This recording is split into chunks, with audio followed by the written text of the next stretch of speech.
જન્મ મરણ ને પરણ આ ઈશ્વરના હાથમાં છે. અને કદાચ પરણો તોય ભગવાનની કૃપા છે, ન પરણો તોય ભગવાનની કૃપા છે, પરણ્યા પછી છોકરા થાય તોય ભગવાનની કૃપા છે, ન થાય તોય ભગવાનની કૃપા છે.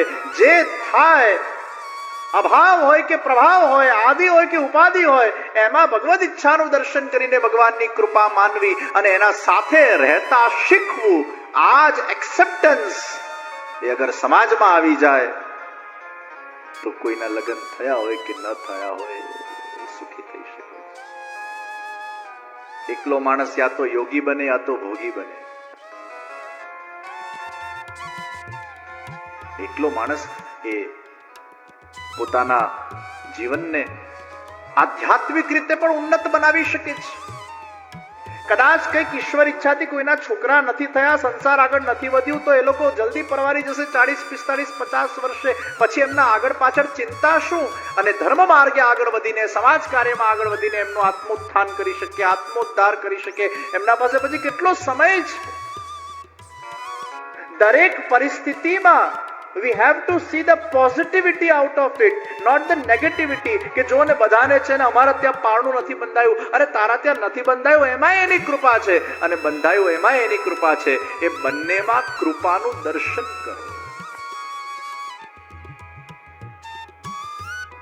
તમારા ત્યાં છોકરા ન થયા એ પણ કૃપા, થયા એ પણ કૃપા, અને થઈને બગડી ગયા ને એ લાંબા ગાળે કૃપા જ છે. તમને એમ લાગે હું એમ કહું છું કૃપા છે, બગડી ગયા તો એ કૃપા છે. હા, બગડી ગયા તો એ કૃપા છે. એનું કારણ છે કે તમારું એમાં અટેચમેન્ટ ભગવાન તોડવા માંગે છે. એ બગડ્યા ના હોત તો અટેચમેન્ટ તૂટતે, અને એટલે જ આગળ આવશે કે 3 રીતે ભગવાનની કૃપા થાય છે. તમારા સંસારમાં તમને અસફળતા મળે એ પણ એની કૃપા છે, તમારા સંસારમાં તમને સફળતા મળે એ પણ એની કૃપા છે, અને તમારા સંસારમાં કદાચ તમારું કોઈના સાથે ડિટેચમેન્ટ થાય, અર્થાત કોઈનું કદાચ મૃત્યુ થઈ જાય અને તમે એકલા રહી જાઓ, એ પણ એની કૃપા છે.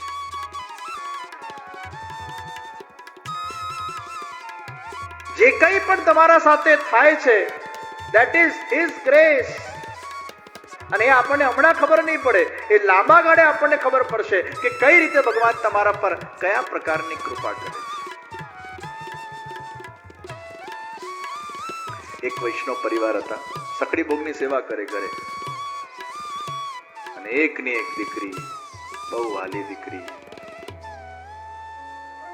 બહુ એમને અટેચમેન્ટ એમની દીકરીથી, અને એ દીકરી માતા પિતાને દુખી કરીને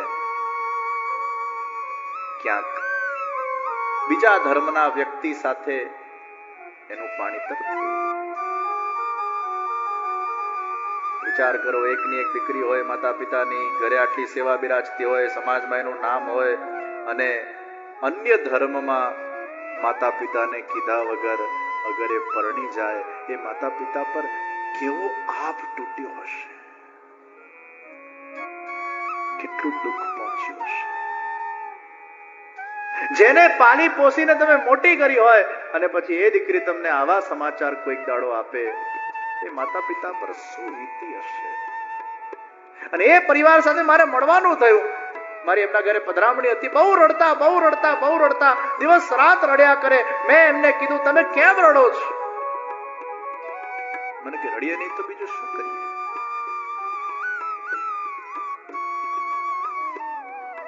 કોઈ પરાયો વ્યક્તિ અમારા સાથે આવું વર્તન કરે, હજી અમે સ્વીકારી લઈએ. સગી દીકરી આવું કરે. ત્યારે મેં એમને કીધું, જુઓ, તમે આટલી સુંદર ઠાકોરજીની ઘરે સેવા કરો છો ને, અને તમને બહુ જ દીકરીમાં વાલ અને પ્રેમ ને અટેચમેન્ટ હતું ને, એટલે ભગવાને આ એક કડવી દવા તમને પીવડાવી છે. આ ભગવાને મોહ ભંગ લીલા કરી છે, તમારું ચિત્ત એમાંથી કાઢવા માટે. હવે વાલ જ કર્યા કરતે તો એ ચિત્ત એમાંથી નીકળતે નહીં, તો કંઈક તો એવી લીલા કરવી પડે ને. નાના બાળક અગર ભણવામાં એનું મગજ ન લાગે તો રમકડા લેવા પડે ને માએ. તો રમકડા જ્યારે લઈએ ત્યારે માં કેવી વિલન જેવી લાગે બાળકને, પણ એ માએ રમકડા લીધા બાળકના હિત માટે લીધા તાકી એ ભણી શકે.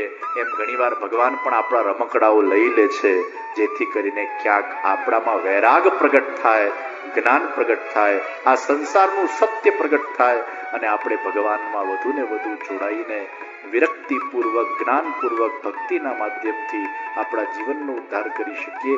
એટલે આવી કડવી દવા પણ ભગવાન કોઈક વાર આપણને પીવડાવતા હોય છે, જે આપણા પોતાના આધ્યાત્મિક જીવન માટે આવશ્યક હોય છે. આ રમકડા લેવાની લીલા છે. બાળક તો અજ્ઞાન છે, એને તો ગુસ્સો આવશે, આપણને આવે ભગવાન કેમ આવું કરે તું મારા સાથે. અને વળી પાછા આપણે જયારે ભગવાન પર ગુસ્સો કરીએ ત્યારે આપણી બધી એવી જાત જાતની થોટ પ્રોસિજર હોય. પાછા છોકરાઓનું થોટ પ્રોસિજર એવું થઈ જાય. કેટલી ભક્તિ કરી, કેટલા સત્સંગો કર્યા, કેટલા પુણ્ય કર્યા,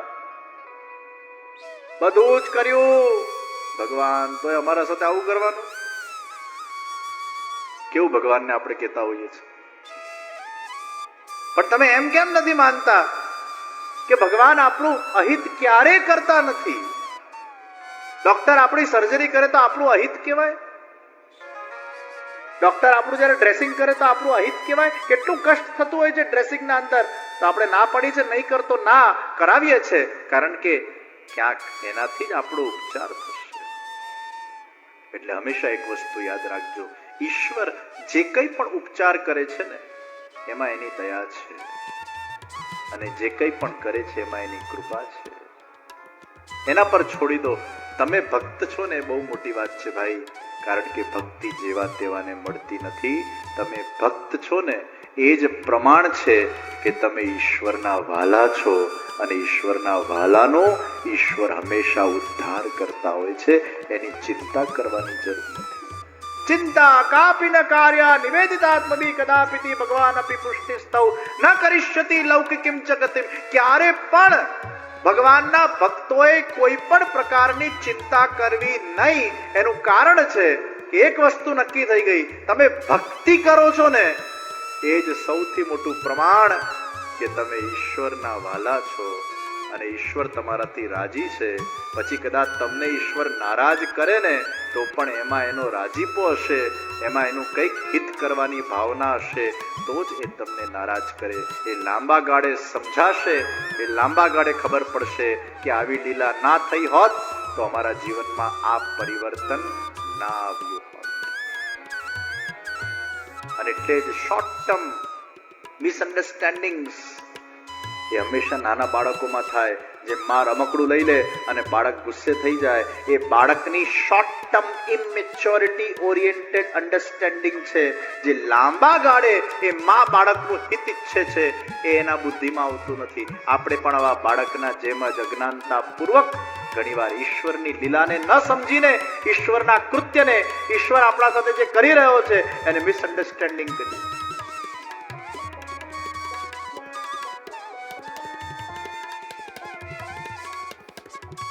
કેટલા પણ ઈશ્વર કષ્ટ આપે એને સહેવું એ જ આપણો વિવેક છે.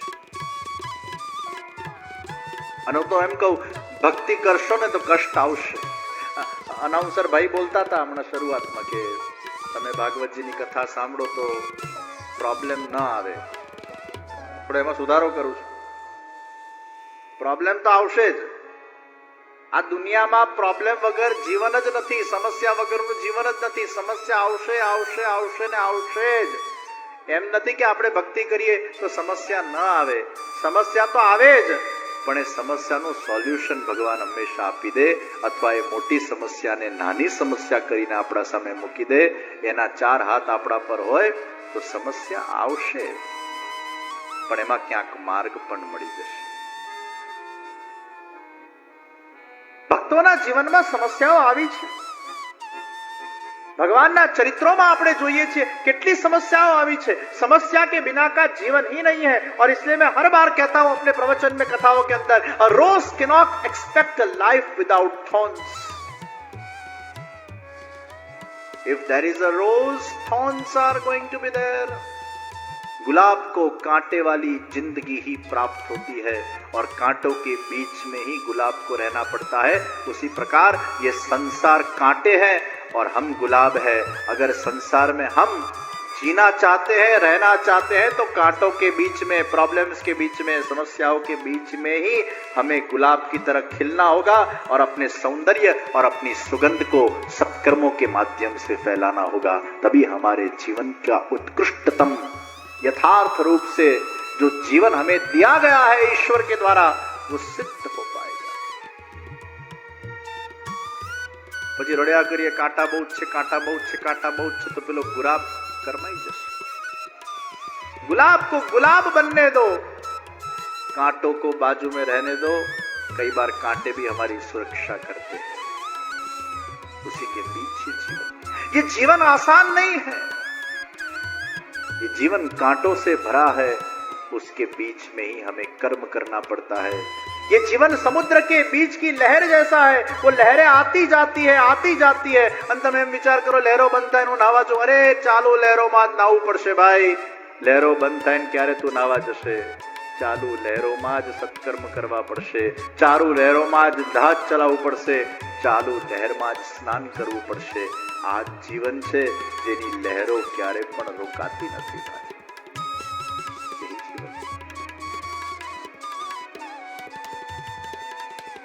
आत्मदेव ब्राह्मण पुत्र જોઈએ છે।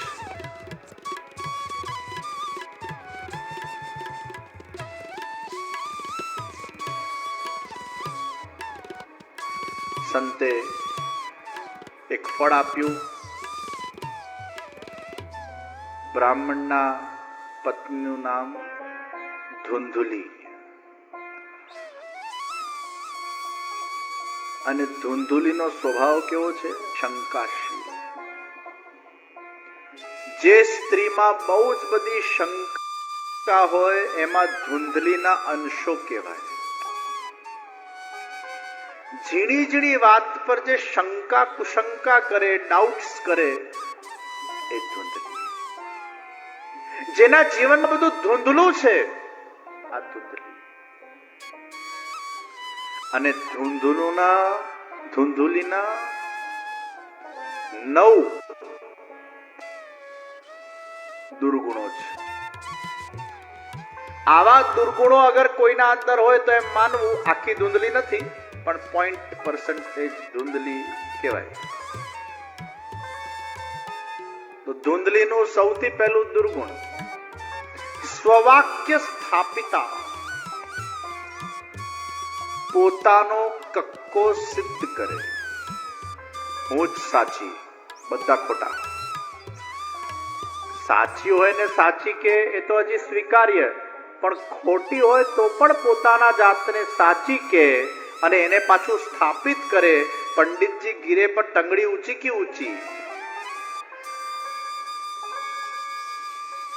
આ ધુંધલી।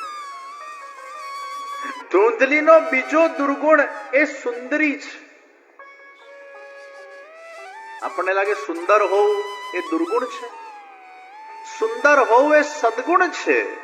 સુંદર હોવું જોઈએ, તનથી પણ, મનથી પણ, અંતઃકરણથી પણ। અને બાહ્ય સુંદરતા કરતા આંતરિક સુંદરતાનું એક વિશેષ મહાત્મ્ય છે। તો સુંદરતા એ દુર્ગુણ નથી, સુંદરતા એ સારો ગુણ છે। પણ દુર્ગુણી વ્યક્તિમાં જો સુંદરતા આવી જાય તો એ સુંદરતા દુર્ગુણી બની જાય છે। ખરાબ વ્યક્તિ હોય ને જો સુંદર બને ને તો ભલભલાનું નાશ કરી નાખે। પણ સારો વ્યક્તિ સુંદર હોવો જોઈએ, સદગુણી વ્યક્તિ સુંદર હોવો જોઈએ। ધુંધલી એ દુર્ગુણી છે અને એમાં એ સુંદર છે એટલે નુકસાનકારક છે। ઊંચા કુળવાળી, ઊંચા કુળવાળી હોવું એ તો બહુ સારું કહેવાય, પણ યાદ રાખજો, દુર્ગુણી વ્યક્તિ અગર ઊંચા કુળનું હોય અને સુંદરી હોય અને કુળનું નાશ કરી શકે છે। એટલે અહીંયા ઊંચા કુળવાળી, લોક વાર્તા રતા, પ્રપંચી, ગોસિપિંગ નેચર જેનો છે, રસોઈ વસોઈ બની જાય, બપોરે નવરા હોય 2-3 કલાક એટલે ફોન લઈને બધી ગોસિપ ચાલુ કરી નાખે અને ગોસિપમાં કેવલ બીજાની જ વાતો હોય. પ્રપંચી અહીંની વાત ત્યાં કરે, ત્યાંની વાત અહીં કરે, એકબીજાને ચઢાવવાનું કામ કરે. કોઈના દોષ આપણને દેખાડે એ દોષને ઢાકે નહીં પણ દોષને દેખાડે. પ્રપંચી.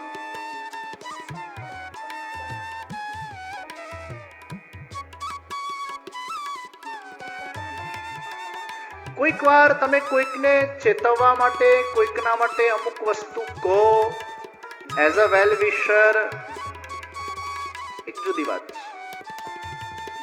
એમાં તમારો ભાવ વેલ વિશિંગ નો છે, પણ તમે કોઈકને બદનામ કરવા, હેરાન કરવા, કોઈકના માટે તમને ઈર્ષા કે દ્વેષ છે એટલે સામેવાળો વ્યક્તિ એના મગજના અંદર ઉતરી જાય, એ ભાવનાથી જ્યારે તમે એના વિરુદ્ધના અંદર ઘણીવાર ખોટી વાતોને પણ તમે ફેલાવો, ખોટી રીતે, આ નેગેટિવિટી છે, આ પ્રપંચ છે, આ પ્રકારનું ગોસિપ છે, આ ધૂંધલી નાશ.